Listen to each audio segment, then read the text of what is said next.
Okay, any questions?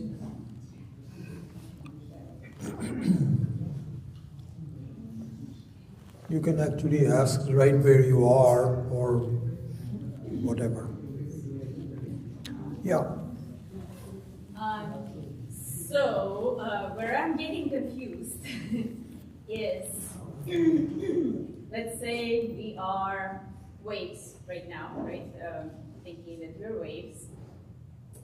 And I guess as we are reborn over and over again, we keep banging our head, let's say, against the same rock. And then eventually we somehow not reborn into a wave again and go, I guess, into the dip of the sea or so. Let me see if I can reform my question. So, if I'm a wave and I want to come to understanding that I am the sea. I'm a wave, but I want to come to understanding that I am the sea.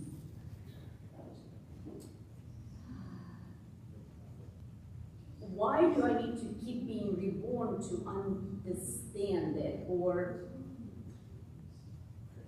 how, as a wave, I collect the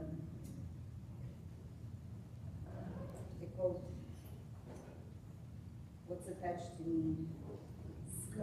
Yeah, karmas and samskaras of some sort.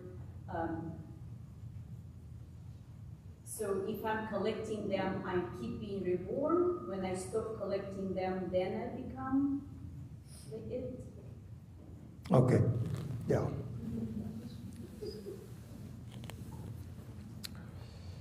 So we will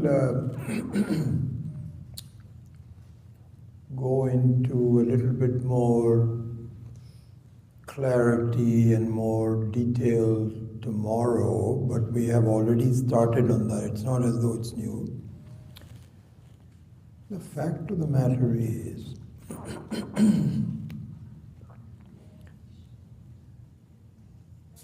there is only one ocean in the whole creation, and you are it. So you're thinking that you are just a wave is an error that you have to see the erroneous fact of. It's exactly like supposing there is a student wave. Supposing we put some consciousness in the wave, and so we put some consciousness in the ocean. And of course the wave also will have I consciousness. This is what ahankara is, that I am a wave.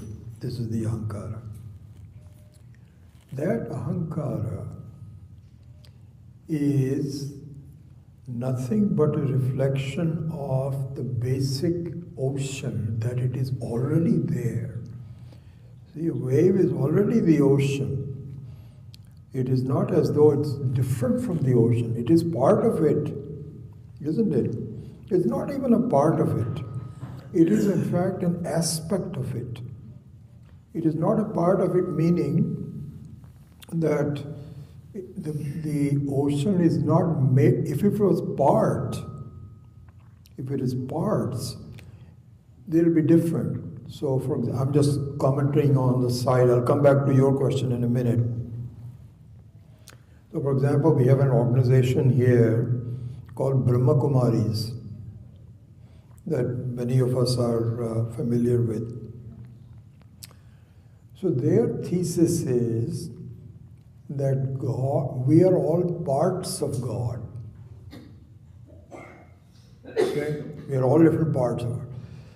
So Vedanta says, no, that's not true. No one is a part of God. It is like saying God is a house made up of various bricks. Every brick is a part of the house.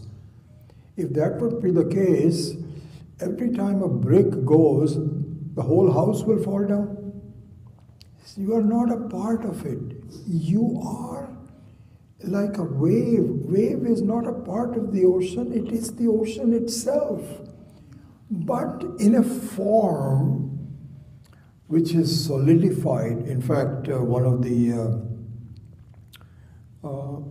teachings given by one of the Swamis is that apparently there are foam from an ocean which gets solidified into something that you can touch.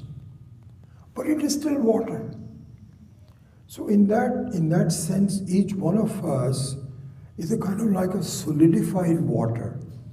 But we are not different from the water. The basic fact is that you are already the ocean. Always have been and always will be. Your thinking that you are a wave is just an error. Yes, you are a wave for transactional purposes. You have a husband wave and a baby wave and a son wave and a grandparent wave, all those kinds of different waves. But they're all waves. All of them are consisting of the same water. So going back to your question, there is no question of having to be reborn because of karmas. You are already free, you just don't realize it. And suppose you do not understand that you are the way, you are the ocean, you are Shiva itself. It's no problem, because what will happen is that you have chosen a body which has a shelf life of 70, 80, 90 years. And it's going to disintegrate. But your thinking that I am a wave will continue until you adopt a new body. In that body, you'll get another chance to figure out you are not a wave, you are the whole ocean. So the answer to your question is, you are already the ocean. Were you there in the meditation today? Okay. So there we could get a little glimpse of it, that I am in fact the ocean of consciousness. Okay. And that if I don't feel I am the ocean of consciousness, that's okay. It'll come to you. But that's a fact. If you are here, you are still part of the consciousness. If you are here, you're still part of the same consciousness. Forward, backwards, outside, inside, young, old, it is the same Atma, same Paramatma, same Shiva. And this is who you are. You've always been like that. You'll always be like that. The only question is this insulation that I have, that no, I am just a wave. And that is understandable because you have not really tasted the beauty of the wave yet. You are so involved in the smallness of the human being that it has not yet, because the guru wave can come to you and say, I'm also the same ocean, you are the same ocean. All you have to do is to give up your sense of isolation, and the sense of completeness is already there. There's nothing new that need to be. Nothing like that.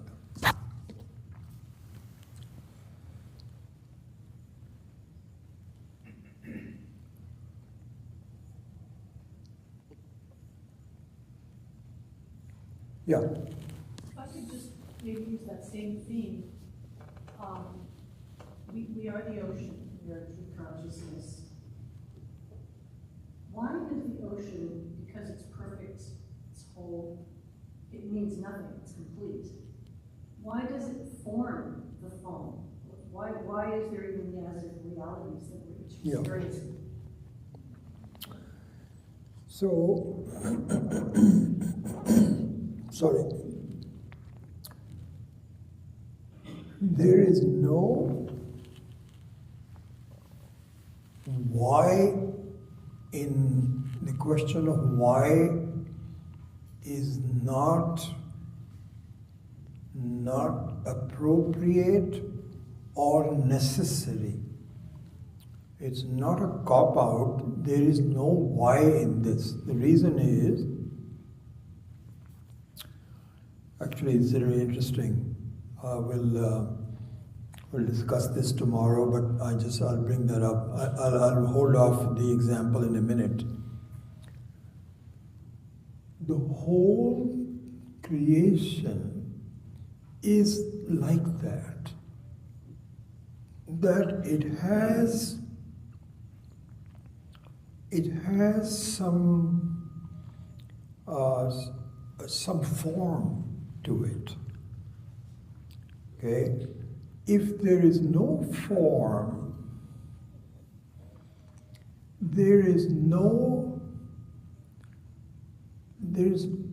it's a play that would have no script to it. It will be a scriptless, dull play. So the whole creation is a very beautiful, sophisticated play. In the play, you have the formless and the form. So the formless is the ocean, and the formful is the wave. And the two are the same. So now, there is not a why in this. This is the way it is. This is the whole creation. It so happens that in the wave itself, there is a feeling that all is not well with me, because you don't see that you are the whole ocean. You isolate yourself, as we were just discussing. So, it's a very interesting thing. There is a possibility of completeness and a possibility of incompleteness all the time. So there is not a why. All you need to do, and each one of us has that opportunity, to dwell on the completeness, not on the incompleteness. So there's not as though there was a desire on the part of each. So this is a very interesting thing. This also was very, very instructional to me when I started reading this. It's not as though, you see, here's the thing.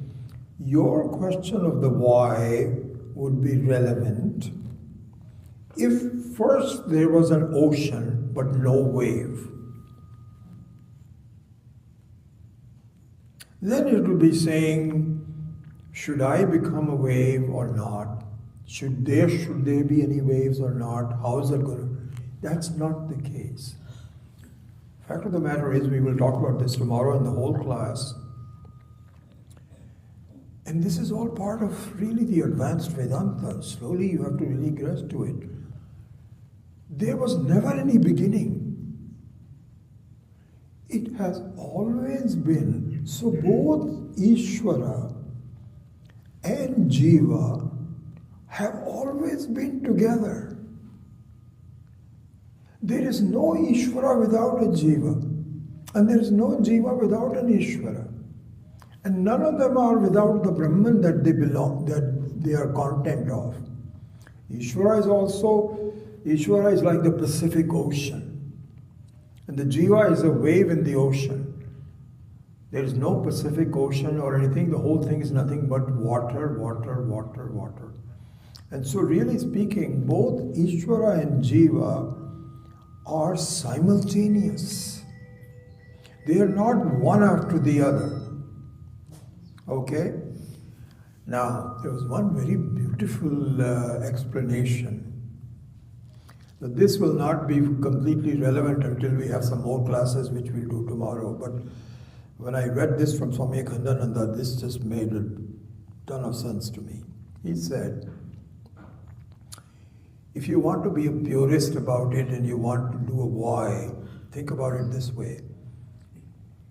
Isvara, Bhagavan, whatever you want to call it, Paramatma, God, whatever words you want to use, is the total, complete. There's nothing outside of that. Everything there is nothing but Isvara alone. That's the way it always has been. Okay? Now, there is one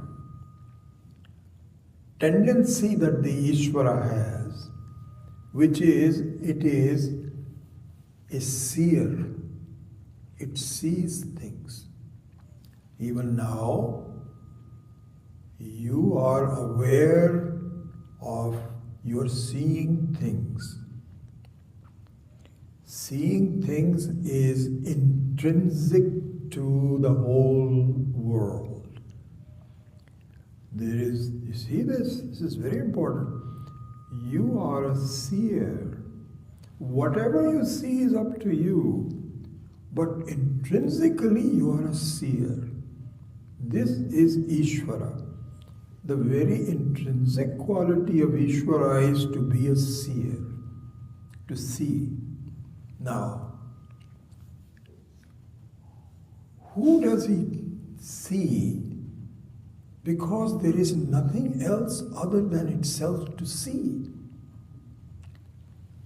So, he pretends as though he is seeing by making copies of himself.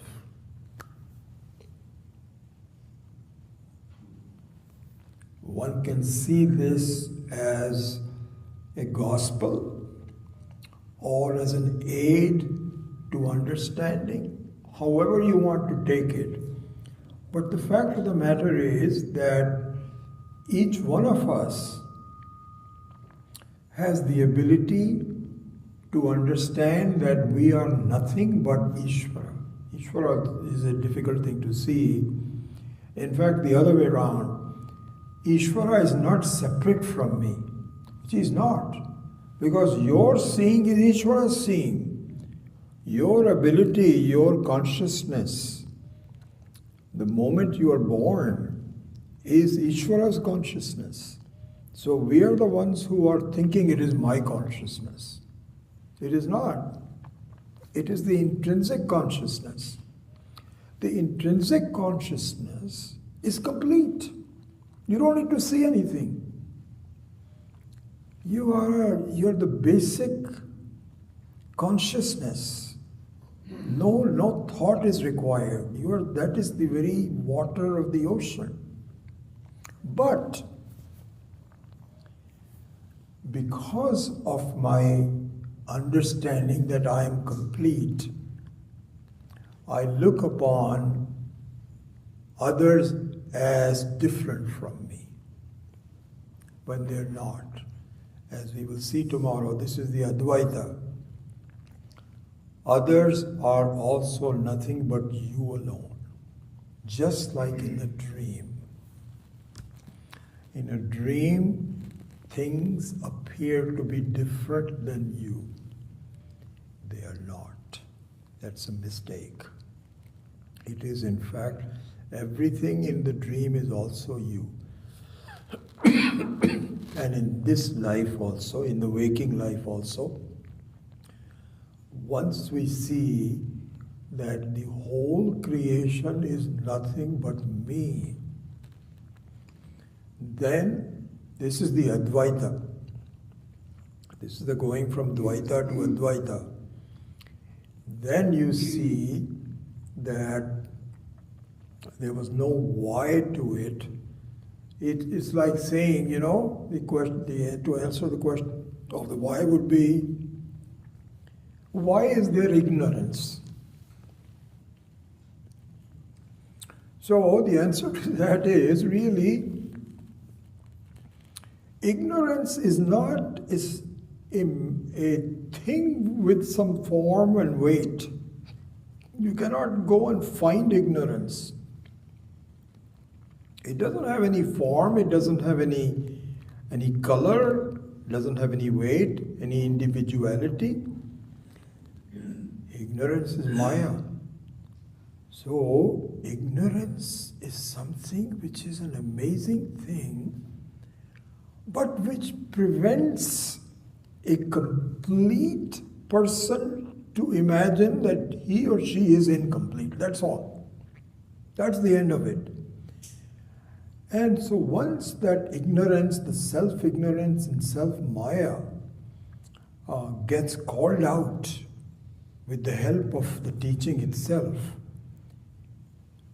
the sense of incompleteness disappears. And only completeness remains, which was the original content anyway. It's nothing new. So the why of why is there is kind of a derivative of asking why is there ignorance. There is no ignorance, but it is. It's very funny. It's something which is not there, but it appears to be. So it has no real, you cannot analyze it. This is why saying Maya is not something that you can get hold of. Otherwise people will say, okay, I don't want Maya. Maya is without any reason. That is the ignorance. It's a very funny thing. That's the simple Maya is the one that is keeping us from understanding the completeness from the incompleteness. Something like that.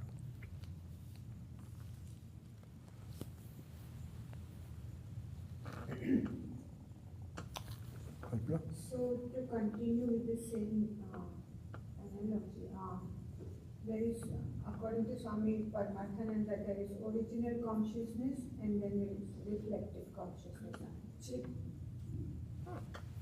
So original consciousness, which is Chit, and reflected consciousness, which is Chidabhasa. So is it okay, is it right thing to say that the Chidabhasa is the Jivatma, which is the wave, and the original consciousness is the ocean, but they are all same water? Okay, so this is a very, very interesting question, and it so happens this is a major topic of tomorrow. And it is not quite the same, but very similar. And if I haven't covered this, please remind me. But this is a very important and interesting question, the distinction between Jivatma and Chidabhasa. What happens on that? And so Drigdrishya Viveka tackles this very question. I'll show you the verse that we will be taking.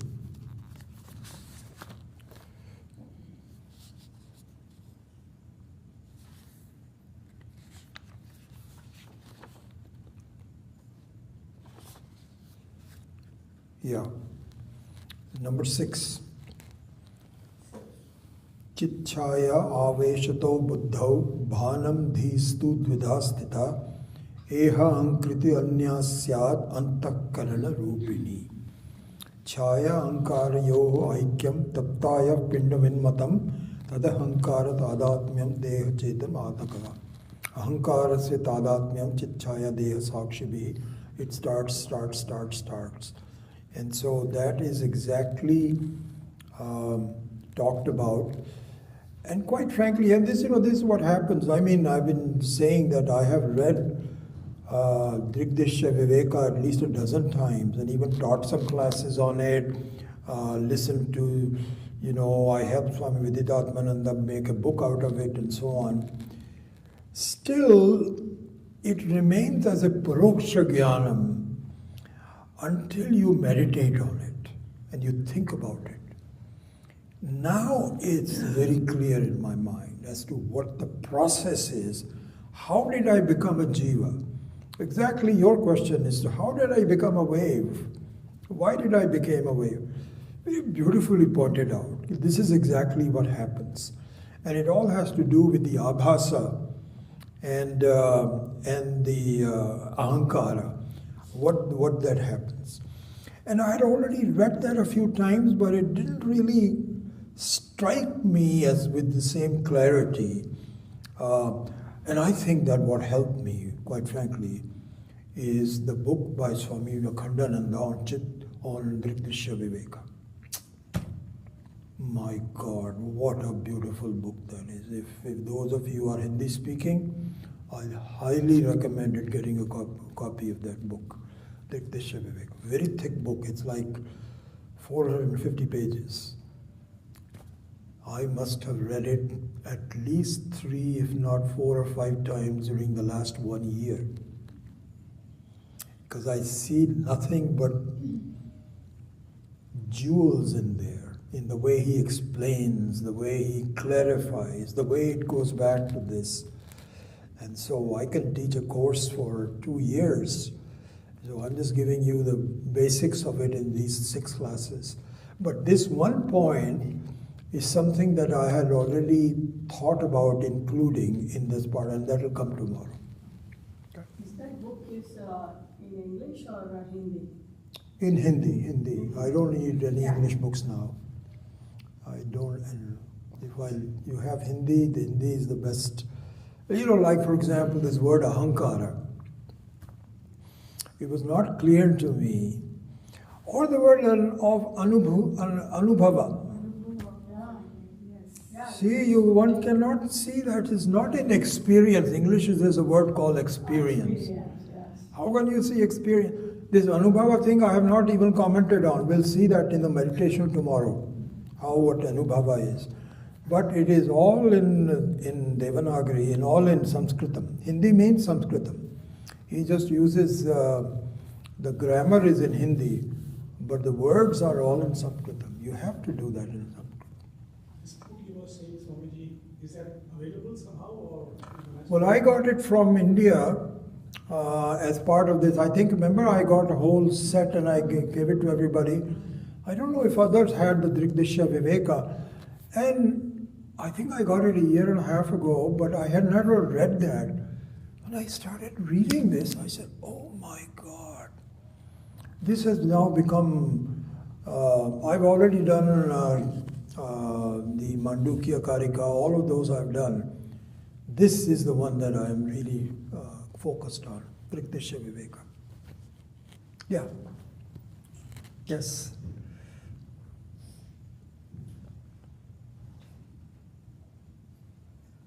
Hello. Yeah. Thank you so much for this enlightening talk. I really appreciate it. I have one question as you touched upon. What's your name, sir? Hiri. My name is Hiri. Okay.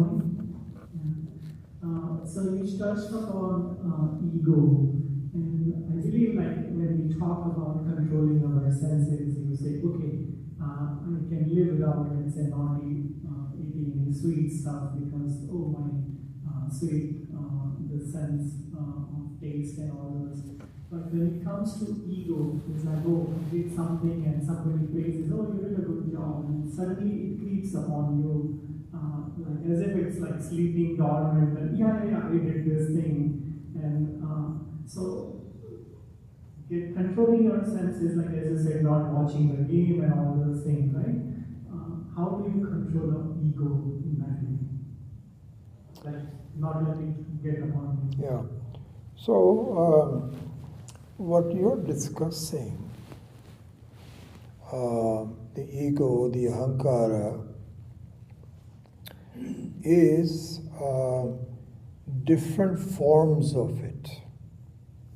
Okay?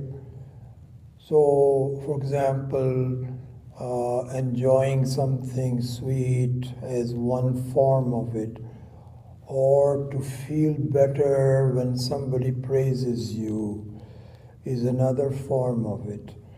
So the ahankara, being the I thought, is something that gathers up a lot of forms to itself. It changes because it's basically a change Ahankara means the I thought is also it's not the real electricity, it is an appliance. So the appliance can also be working, not working, shining brightly, not so bright. All those kinds of things happen. So the ahankara can take on different forms. And one of the forms it can take is that we all have a sense of being appreciated and recognized. And when we are, we feel better about it. If we don't get recognized, we feel something wanting. All those are nothing but forms of the ahankara. What Vedanta says, which we will hopefully come to, but I may not come to by tomorrow, is that even the base ahankara is very defective. Forget about the forms of it. Forms simply tell you that there are some changes, some dislikes, and all those. But you allowed yourself to be a changing person itself, which is the I thought, which is the ahankara. That is the one you need to attack. The others, I think another way to say that all those other feelings are children of the mother. The mother is the ahankara itself. And mother is not a good thing to talk about, but if you want to get rid of the mother which is creating the ignorance, you have to attack the thing which is creating all the problems. You can attack the problems, and you are able to do that to a certain degree. You know exactly another way to look at it. You can attack the symptoms, but it is better to attack the disease. And the ahankara in its finest form, which is me, is the disease. How it manifests itself is the symptom. But there is an underlying disease that will keep on bringing different symptoms until you tackle that. And that is the most difficult one to do. And that will only happen if there is something better than that. But let's say for my daily communication, I don't need to say, I cannot say, he did this. Like, if somebody says, who cleaned it up, I cannot say, he did this. I will say, yeah. I'm sorry, I could speak a little bit slower because I think you spoke too quickly. I'm not able to say that properly. Yeah. So basically, I do need the I-ness, as you said, which is like a defect. I agree. Correct. But for my daily communication with the world, I do need that I-ness. So in a way, even though I agree it's a defect, I still want to go around with it. No, I think that you're absolutely right. We're not saying in any one of this that you stop. You cannot. Even if you want to, you cannot stop acting and reacting and communicating and so on. Not even a Mahatma. The Mahatma also doesn't really, because the Mahatma also has to, if nothing else, he gets hungry. What are you going to do? And it is, so in the case of the Mahatma, the communication, the relationships, the need for food, the need to be loved, to be appreciated is not a problem. It's not a need. It's not a desire. If it happens, it happens. If it doesn't happen, it doesn't happen. It's okay. So, to a Mahatma, the I sense is not a problem. And even to a jiva like you and I also, it is not a problem until some symptoms come up. Then I start saying, who am I, what's happening in my life, this, that, or the other. And then what you do is you somehow change jobs so that you're better recognized. You divorce and you remarry or whatever you want to do. All those kinds of things are possible. But the basic want still is there. And that is only done if you inquire into the real I, which is you, but you did not recognize.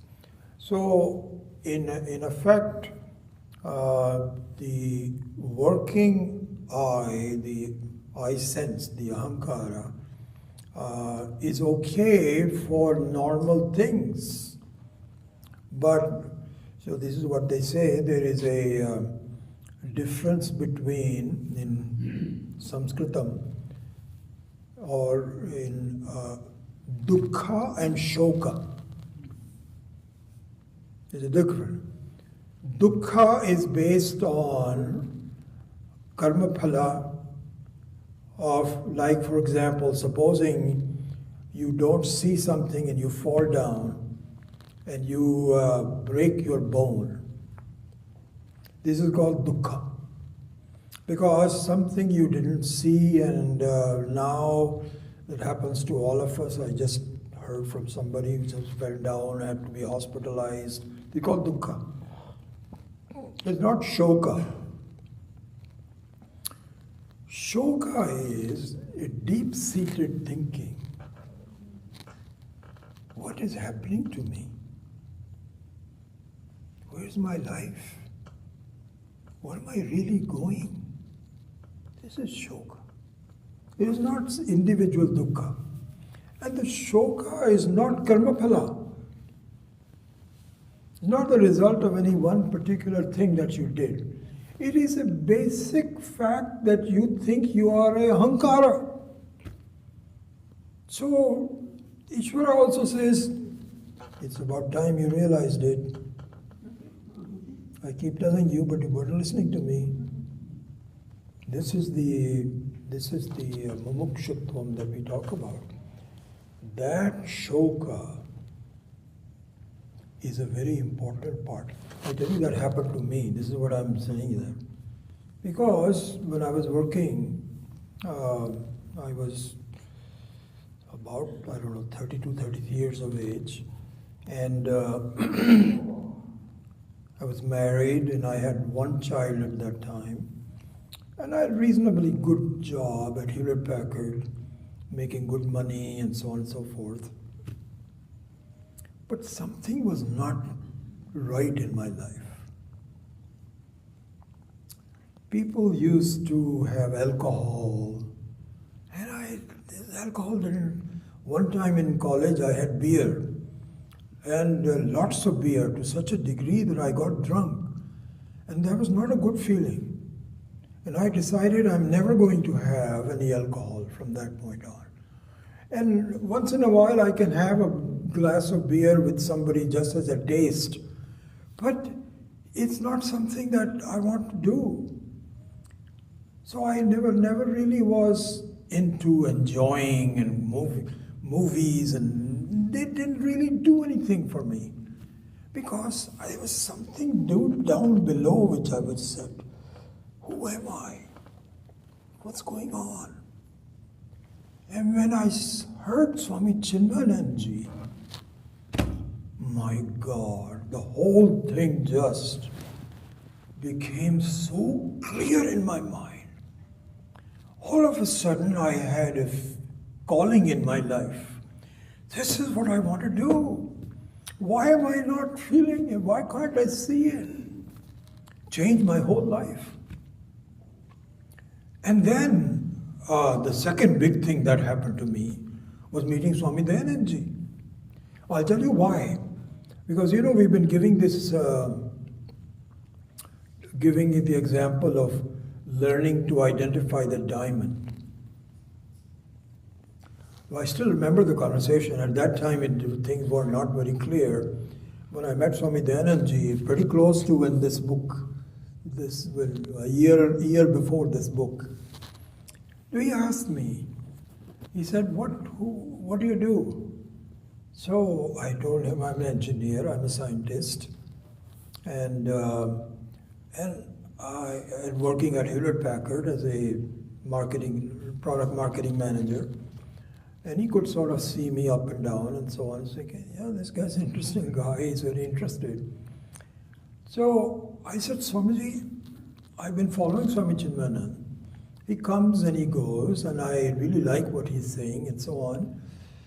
But what do I do? What do I need to do? Do I need to meditate more? Do I need to read more books? What do I do? He opened my eyes. First he evaluated me. He says, what do you do? He wants to know that. He says, let me ask you something. How long did it take you to become a computer scientist? How long does it take a doctor to really go to the bottom of it to understand a disease? He says, don't you think if something as profound as this, which is much more profound than computer science or doctor, you think it should be very trivial? What do you think? I said, no, I agree with you. So what do I do? He says, become an expert. So what he was telling me was, understand how to recognize a diamond in you. That wasn't clear to me at that time. That example came much later. But do you know something? That was the single point where I decided to leave my job, study with him for 2.5 years, dragged my wife along, my kids along, because I said this is a process I have to know. Just a casual thing here and there is not going to do this. So that part became very important to me. Basically, it means that you need to have some shoka in your life, not dukkha. And I had shoka in my life because I said, something is not right. Why am I not happy like the rest of them? People are happy, they're having drinking and going to parties and this, that or the other. Something is not right. What do I lack? I remember I was working for IBM at one time before HP, and I became friends with a Russian guy, a little bit older than me. His name was Vitali. And he told me, hey, we have the same name. He says, Vitali means Vijay in Russian. So we became good friends, and we would, these were all the genesis of my shoka. So he used to ask me, what do you do? At lunchtime, you would go walking, go to the cafe, so on. And I was saying, Vitali, I don't know. I don't know what I'm looking for. I'm not. So he says, there's something wrong with you. You have a lovely wife, I've met her, and you've got a great job, and your health is good. I don't understand why you're doing that. I said, I don't know. Okay, don't ask me. But it is there. I tell you, people that are lucky have shoka in their life. But Swami Dayanand used to say that not too much, because you will commit suicide. So Swami Dayanand had made that. He says it's a bell-shaped curve. Okay? On one end, you have people who are so happy, there's no question of any shoka. They won't come to any class. On the other side, you have people who have got so shoka, go, hey, I can help you, please come. I am ready to commit suicide. It's somewhere in between a little bit of harsha, a little bit of shoka. That's when it hit. And I was very lucky that I had that point when I met the right teachers and something like that. Thank you so much for the wonderful reply. Thank you. You're welcome. Okay, so we will see you tomorrow.